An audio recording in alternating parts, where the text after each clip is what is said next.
Hey class, so I want to take some time to re-go over resistance and temperature. And the reason I want to go over this is because some people miss class and I want them to be able to, follow along with what we're doing. So first for your notes, let's just title them resistance and temperature.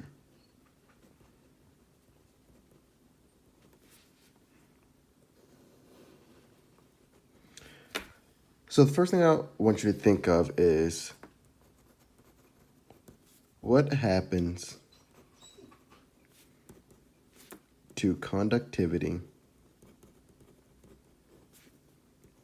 as temperature increases. I'm going to pause so you guys can take a second to think about this.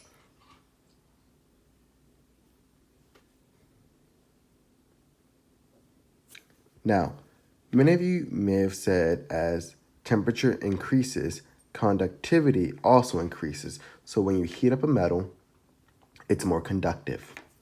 But that actually is false. The correct answer is that as temperature increases,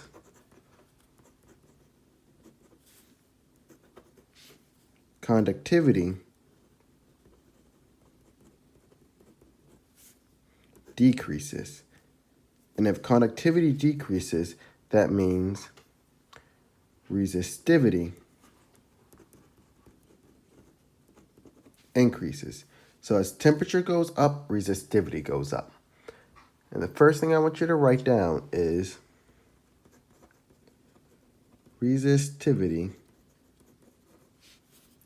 and that's a symbol, rho, varies with temperature.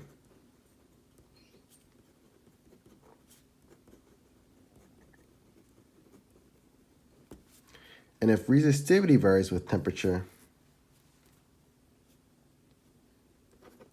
since resistance is equal to resistivity times length divided by area, then resistance also increases with temperature, or I should say with increasing temperature.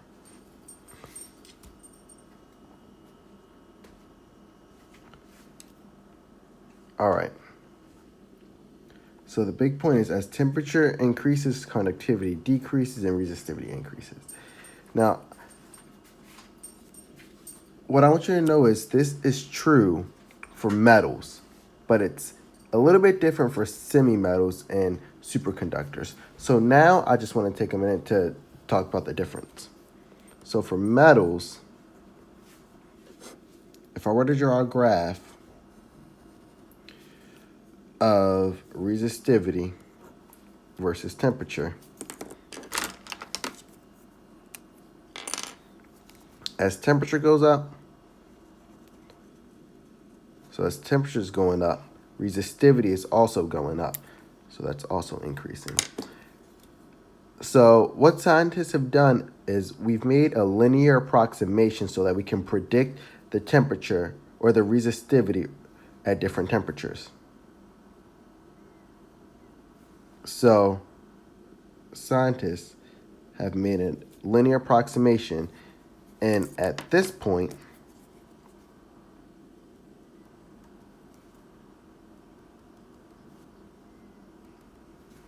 at T naught, that's when the graphs match each other. So at T naught, where they match, I'll get a resistivity rho naught. And that's for metal. So what I want you to write down is that the approximation matches the real data at T naught. Right here at T naught. Now for semiconductors, it's a little bit different.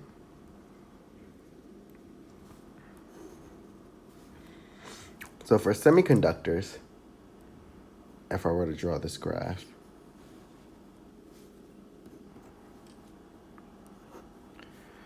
Now, before I even continue, remember a semiconductor, semi means half, so it can act as a conductor or can act as an insulator. It's somewhere in between a conductor and somewhere in between an insulator. And an example is silicone. Silicone can act as a conductor or an insulator.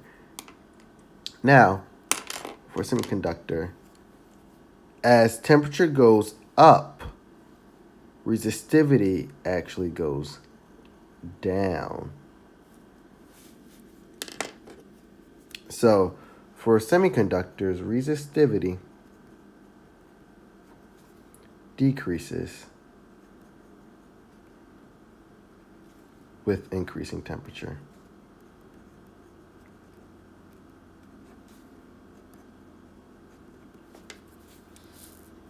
So I have metals or conductors. I have semiconductors. And the third one I want to mention is superconductors.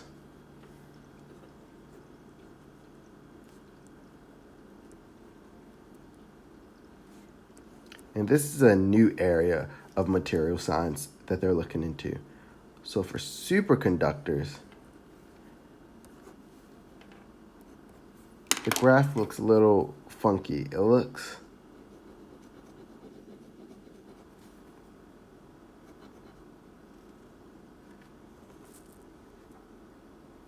like that, where this is an exponential curve right here.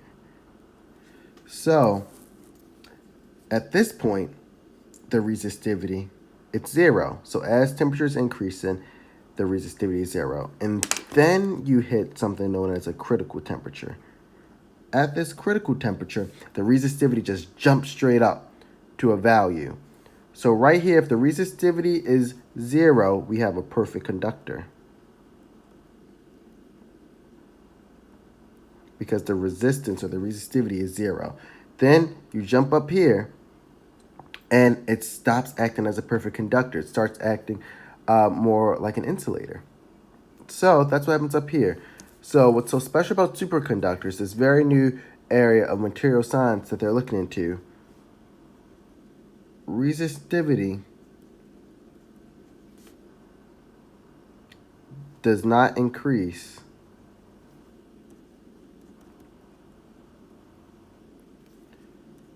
until you reach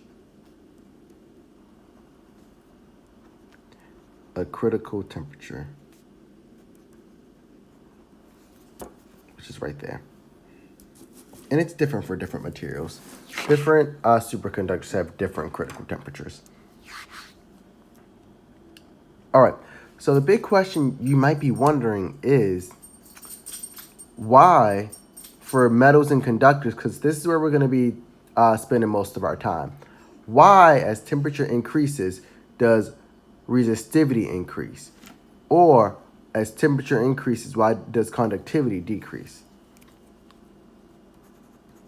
So why does this happen? And the answer to your question is that as temperature increases,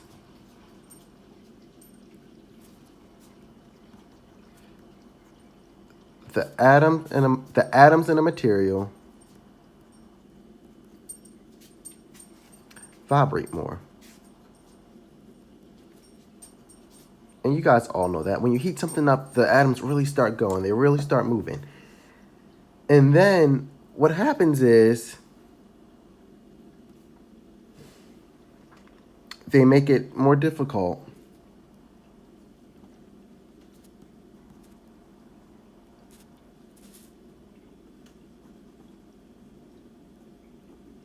for electrons to move,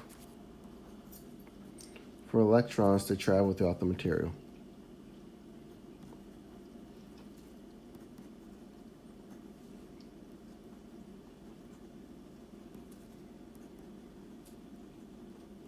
And remember, the electrons are what carry the charge. The free electrons in the metal are what's moving around to conduct that electricity. So, although when you heat something up, the thermal conductivity goes up, it's harder for electrons to move around because everything else is moving. So that means the electrical charge isn't going to be transferred as easy. The resistance is going to increase and the conductivity is going to decrease. So now for one of the important parts, how do we calculate this resistance at different temperatures? You know, if we change the temperature, how am I going to know what the resistance is? So if we want to know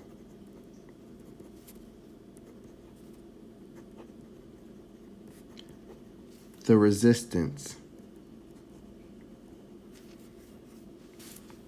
at different temperatures,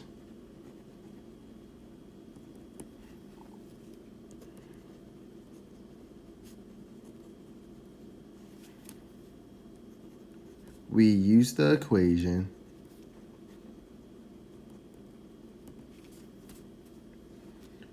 R is equal to R naught times 1 plus alpha times T minus T naught.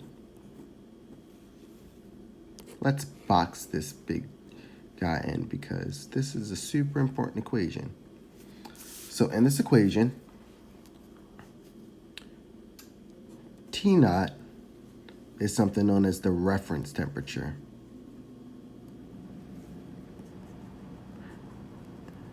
And for our class, we always want this reference temperature to be equal to 20 degrees Celsius. We always want that to be true. So that's what T naught is. R naught is equal to the resistance at that reference temperature.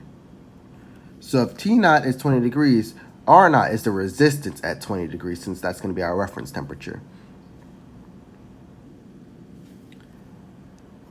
Alpha is a new term. Alpha is the temperature coefficient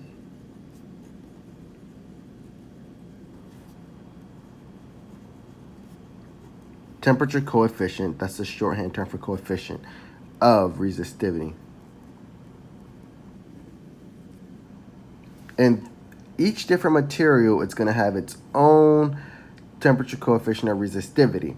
Just like last year in Physics 1, you learned about thermal conductivity, and each different material had its own K value. Each different material has its own coefficient of resistivity, its own alpha value. T is the desired temperature that we raise to or decrease to. And then R is the resistance at that desired temperature.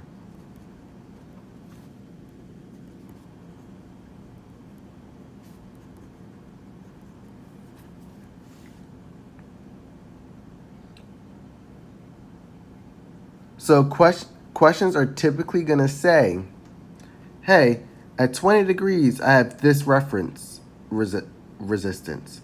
So at T naught, I have this R naught. What's the resistance when I increase my temperature to this temperature? So for example, all right, at 20 degrees, the resistance is 5 ohms. If I increase the temperature to 59 degrees, what's going to be my new resistance? So that's one type of question when we have to solve for R.